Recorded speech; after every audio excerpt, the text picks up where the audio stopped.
નમસ્કાર, આપ જોઈ રહ્યા છો મિડ ડે ન્યૂઝ અને આપની સાથે હું છું વિધિ। બુલેટિનની શરૂઆત કરીએ। સૌથી પહેલા આપણે સમાચાર આપી દ્વારકાથી કે જ્યાંથી વધુ એક વખત ચરસ મળી આવવાનો મામલો સામે આવ્યો છે। ગત દિવસોમાં પણ તમે જોયું કે દ્વારકાના અલગ અલગ દરિયાકાંઠેથી નશાકારક પદાર્થો મળી આવ્યા છે, ત્યારે ફરી એક વખત આ પ્રકારની ઘટના સામે આવી છે। મોજપ ગામ પાસે આવેલા દરિયાકાંઠેથી ચરસ જપ્ત કરાયો છે।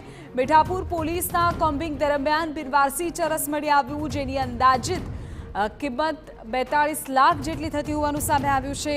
યુવાનોને નશાના રવાડે ચડાવવાના કાવતરા હજુ પણ શમી રહ્યા નથી। 2 દિવસ પહેલા પણ દ્વારકાના બરવાડા ગામ પાસે 16 કરોડથી વધુનું ડ્રગ્સ જપ્ત કરાયું હતું। હાલ મીઠાપુર પોલીસ ચરસ અંગે વધુ તપાસ કરી રહી છે।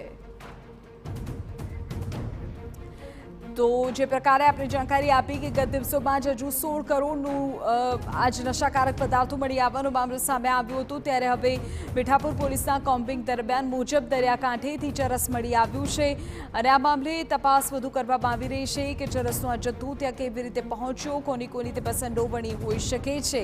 ઉલ્લેખનીય છે કે દ્વારકાના દરિયાકાંઠેથી નશાકારક પદાર્થો મળવાનો સિલસિલો સતત યથાવત છે।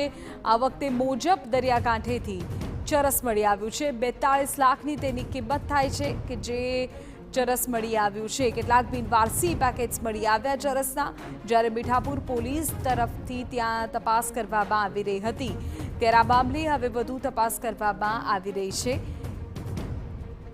2 દિવસ પહેલા જ દરિયાકાંઠેથી ડ્રગ્સ ઝડપાયું હતું। દ્વારકાના બરવાડાના દરિયાકાંઠેથી એ સમયે પણ નશાકારક પદાર્થ મળી આવ્યા હતા।